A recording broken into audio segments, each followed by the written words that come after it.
Cost accounting एक ऐसा exam जिसकी रेलेवेंस आपके एग्जाम के साथ साथ आपकी रियल लाइफ में भी बहुत ज्यादा है, क्योंकि जब आप ये एग्जाम क्वालिफाई करके निकलेंगे तो आपका नाम के आगे जो प्रीफिक्स लग रहा होगा वो सीएम में होगा, जिसका मतलब होता है कॉस्ट एंड मैनेजमेंट अकाउंटिंग। इसीलिए जो आपका ये कॉस्ट अकाउंटिंग का सब्जेक्ट है ये सबसे ज्यादा रेलिवेंट है for your life and for your course as well. My dear students, आज की इस वीडियो में हम ये समझने वाले हैं कि ये जो अंतिम कुछ समय शेष है आप सभी के पास में, इस समय को कैसे बेहतरीन तरीके से यूटिलाइज करना है ताकि आपके ज्यादा से ज्यादा स्कोर इस सब्जेक्ट में आ पाए। So my dear students, hence this video is plan for you, जिसमें हम सभी के सभी चैप्टर्स को समझ रहे होंगे कि कौन से ए कैटेगरी के चैप्टर्स हैं, कौन से बी कैटेगरी के चैप्टर्स हैं, कौन से सी कैटेगरी के चैप्टर्स हैं। ए कैटेगरी के चैप्टर्स पे हमें सबसे ज्यादा ध्यान देना है क्योंकि वो आपके एग्जाम में सबसे ज्यादा बार पूछे जाते हैं, सबसे ज्यादा वेटेज कैरी करते हैं। बात करते हैं अगर बी कैटेगरी वाले चैप्टर्स की, तो इन्हें करना है हमें, ये भी आपके एग्जाम्स में पूछे जाते हैं साथ साथ में, बट इनके साथ एक दिक्कत होती है, या तो ये थोड़े से कम पूछे जाते हैं या फिर थोड़े से कम वेटेज वाले चैप्टर्स हैं। बात करते हैं सी कैटेगरी में जो आपके चैप्टर्स आ रहे होते हैं वो बहुत ही लड्डू चैप्टर्स हैं, उनको एज सच अगर आप एक बार ऊपर से देख के रिवाइज कर लोगे हो जाएगा। ए कैटेगरी चैप्टर्स में आपको सबसे ज्यादा टाइम डिवोट करना है। उसके बाद आती है बी कैटेगरी की बारी, उनमें आपको जितना आपने ए कैटेगरी में डिवोट किया उसका 70% टाइम आपको बी कैटेगरी के चैप्टर्स में डिवोट करना है। एंड जो लास्ट है आपका सी कैटेगरी के चैप्टर्स, उसमें आप 30% टाइम से भी बहुत इजीली अपना काम चला लेंगे, उन्हें अच्छे से रिवाइज 30% टाइम में भी कर लेंगे। ये एबीसी एनालिसिस का मतलब ये नहीं है कि ये इंपॉर्टेंट चैप्टर है बाकी को छोड़ दो, नहीं, इसका मतलब सिर्फ ये है कि आपको कितना टाइम कौन से चैप्टर्स को देना चाहिए, ज्यादा टाइम कौन से चैप्टर्स को देना चाहिए, उसके बाद किसे देना चाहिए, वो वाली प्रेफरेंस मैं आपको यहां पर बताने आया हूं। तो चलिए बिना किसी देरी के अब समझते हैं उन चैप्टर्स को। सबसे पहले हम बात करते हैं हमारे ए कैटेगरी चैप्टर्स की, जिसमें हमारे पास 5 चैप्टर्स आ रहे हैं। कैटेगरी ए चैप्टर्स जिनमें आपको सबसे ज्यादा टाइम डिवोट करना है व्हाइल योर रिवीजन। सबसे पहला आपको कॉस्ट शीट रिवाइज करना है। देखो यार, कॉस्ट शीट का सेपरेट क्वेश्चन तो बन ही सकता है, साथ ही साथ ये किसी भी, आई रिपीट, किसी भी क्वेश्चन में आ जाएगा कि कॉस्ट शीट भी बना दो। जैसे जॉब बैच वाला चैप्टर है वहां पे भी आ जाता है। अगर हम बात करते हैं रिकंसिलेशन वाले चैप्टर की, रिकंसिलेशन में पूछ सकता है आपसे इंस्टीट्यूट कि आपको ये सारी एंट्रीज हैं, पहले आप इसका क्या बनाओ, कॉस्ट शीट बनाओ, और आपको पीएनएल अकाउंट दे रखा है, अब मुझे आप लास्ट में रिकंसिल करके बताओ कि दोनों के प्रॉफिट में डिफरेंस क्यों आ रहा है। तो कॉस्ट शीट आपका एक इंडिविजुअल क्वेश्चन तो बनता ही बनता है, साथ ही आपके अदर चैप्टर्स में भी पूछा जा सकता है, इसलिए कॉस्ट शीट को आपको डेफिनेटली रिवाइज करना है। बात करते हैं नेक्स्ट चैप्टर की, हमारा मटेरियल चैप्टर भी बहुत ज्यादा इंपॉर्टेंट है। इंस्टीट्यूट मटेरियल से सबसे ज्यादा क्या पूछता है, स्टोर्स लेजर पूछता है। उसके बाद आपसे पूछता है कि ओ ईओक्यू या फिर नॉन ईओक्यू में कौन सा हमें एक, वो मैंने क्वेश्चन कराया भी आप लोग को, मैराथन में कराया मैंने ऐसा क्वेश्चन आपको कि ईओक्यू है एंड सप्लायर आपको कह रहा है कि ईओक्यू पे मतलब आप सिर्फ साल में 4 बार ऑर्डर करो, मैं आपको इतना % डिस्काउंट दे दूंगा। तो हमें कौन से मेथड को फॉलो करना चाहिए, हमें करंट मेथड फॉलो करना है या हमें डिस्काउंट वाला मेथड फॉलो करना है, वैसा वाला क्वेश्चन इंस्टीट्यूट पूछ सकता है या स्टोर्स लेजर का क्वेश्चन इंस्टीट्यूट पूछ सकता है। तो ये दोनों चैप्टर ऐसे हो गए। देन है आपका ओवरहेड्स। ओवरहेड्स भी आपका बहुत इंपॉर्टेंट चैप्टर है, इससे भी आपके बहुत वैरायटी ऑफ क्वेश्चंस बन सकते हैं। सबसे बड़ा अगर मुझसे आप क्वेश्चन पूछे कौन सा क्वेश्चन इंस्टीट्यूट बना सकता है, मेरे अकॉर्डिंग इंस्टीट्यूट ऐसा क्वेश्चन बना सकता है जहां पे आपको साइमल्टेनियस इक्वेशन मेथड के थ्रू क्वेश्चन को सॉल्व करना रहेगा। वहां पे क्या होगा, पहले आपको प्राइमरी डिस्ट्रीब्यूशन भी करना है एंड सेकेंडरी डिस्ट्रीब्यूशन भी करना है, मेरे अकॉर्डिंग एक वो बड़ा क्वेश्चन इंस्टीट्यूट पूछ सकता है। बात करते हैं मार्जिनल कॉस्टिंग की। सबसे ज्यादा इंपॉर्टेंट चैप्टर आपके पूरे कोर्स का वो है मार्जिनल कॉस्टिंग। मार्जिनल कॉस्टिंग के दम पर बहुत सारी चीजें हम समझते हैं, बहुत सारी चीजों को कंटिन्यू करते हैं।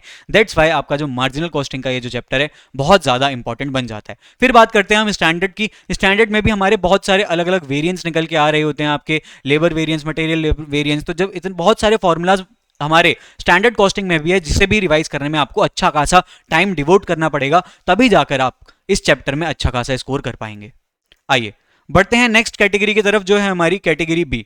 कैटेगरी बी के अंदर हमारे 7 चैप्टर्स हैं। देखो यहां पे मान लो अगर आपने हर चैप्टर को, एग्जाम्पल के लिए कह रहा हूं, आपको कम भी लग सकता है ज्यादा भी लग सकता है, एवरी चैप्टर अगर लेट सपोज आपने कितना दिया है, हर चैप्टर को रिवाइज करने के लिए आपने अगर 10 आवर्स दिए हैं, तो यहां पे आपको कितने देने हैं, हर चैप्टर को रिवाइज करने के लिए 7 आवर्स, 7 आवर्स पर चैप्टर।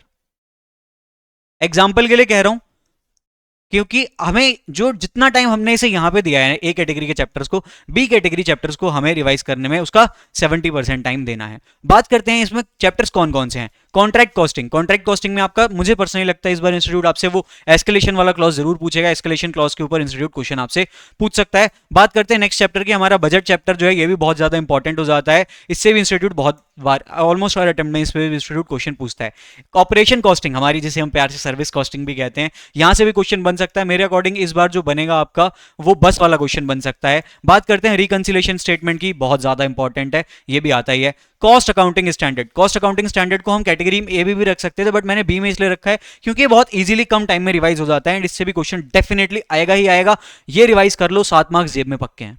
लेकिन साथ ही साथ एक बहुत बड़ा कैच है इस चैप्टर में, यहां पे आपको कॉस्ट अकाउंटिंग स्टैंडर्ड्स का एक एक का नाम, नंबर एंड उसके अंदर का कॉन्सेप्ट सब कुछ याद करना पड़ेगा, वो थोड़ा सा इशू आ जाता है कई बार। बात करते हैं नेक्स्ट हमारा लेबर चैप्टर की। लेबर से इंस्टीट्यूट क्या पूछ सकता है, मुझे पर्सनली लगता है इंसेंटिव प्लान में रोवान या हल से पूछने के चांसेस हैं। अगर वो नहीं पूछा तो शायद से इफेक्टिव वेज रेट वाला कॉन्सेप्ट भी आपसे पूछा जा सकता है। नेक्स्ट है आपका process costing and joint and by product. ये वाले चैप्टर भी आपका कैटेगरी बी का चैप्टर है, जिसमें आपको मैक्सिमम 7 आवर्स डिवोट करने हैं। हालांकि इसमें ज्यादा टाइम लग सकता है कुछ स्टूडेंट्स को, बट पर्सनली मुझे लगता है कि 7 hours is enough to revise this kind of chapter. बात करते हैं हमारी लास्ट कैटेगरी, कैटेगरी सी, जिसके अंदर सिर्फ और सिर्फ हमारे 3 चैप्टर्स हैं, जिन्हें आप कितने 4 आवर्स पर चैप्टर के हिसाब से भी बहुत प्यार से रिवाइज कर सकते हैं। वैसे एक बात बताऊं, 4 आवर्स भी बहुत ज्यादा हो गए। डायरेक्ट एक्सपेंसेस मुश्किल से आपका 1 आवर का चैप्टर है। Introduction to cost accounting 1.5 hours का चैप्टर है। Job and boys costing, yes इसे मैं कह सकता हूं, इसे रिवाइज करने में आप 4 आवर्स में करेंगे, बट यस इसमें आप 4 की जगह आप 3 ही लिख लीजिए ओवरऑल, मतलब ऑन एन एवरेज 3 लग रहा है, इसमें तो 3 आवर्स लगेंगे ही ना, इन दोनों को मिला के 3 लग रहे हैं। तो ये हमारी कैटेगरी सी के चैप्टर्स हैं। डायरेक्ट एक्सपेंसेस से मैं इस बार एक्सपेक्ट कर रहा हूं कि शायद से इंस्टीट्यूट एक एमसीक्यू पूछ सकता है आपसे, वहां से एक क्वेश्चन बन सकता है। इंट्रोडक्शन टू कॉस्ट अकाउंटिंग से आपका थ्योरी का क्वेश्चन बनेगा, जो आपका लास्ट क्वेश्चन होता है जहां पे थ्योरी होती है, वहां से इंस्टीट्यूट क्वेश्चन पूछेगा। जॉब एंड बैच कॉस्टिंग में जहां तक मुझे उम्मीद है वो है इस बार की आपसे बैच कॉस्टिंग में आपसे इंस्टीट्यूट पूछ सकता है कि आप ऑप्टिमम बैच साइज बताओ, और उसके बाद आपको एक ऑफर, जैसे ईओक्यू वाला ऑफर होता है ना, वैसी बैच में भी ऑफर करने का एक क्वेश्चन मैं एक्सपेक्ट कर रहा हूं कि वैसा कोई ऑफर शायद से इंस्टीट्यूट ऐसा एक बढ़िया सा क्वेश्चन आपको बना के दे दे।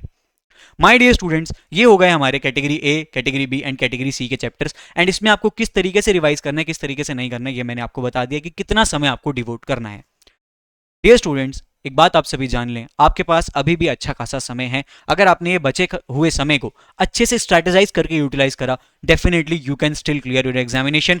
आपके पास में मैराथन्स अपलोड हो चुकी हैं ऑलमोस्ट सभी सब्जेक्ट की, तो आप लोग क्या कर सकते हैं, अगर किसी भी आपको लगता है सब्जेक्ट में आपको थोड़ा कॉन्फिडेंस नहीं आ रहा है, तो आप जाइए मैराथन को देखिए, मैराथन से रिवाइज करने की कोशिश कीजिए, वहां से भी आपको अलग लेवल का स्वाद आ जाएगा।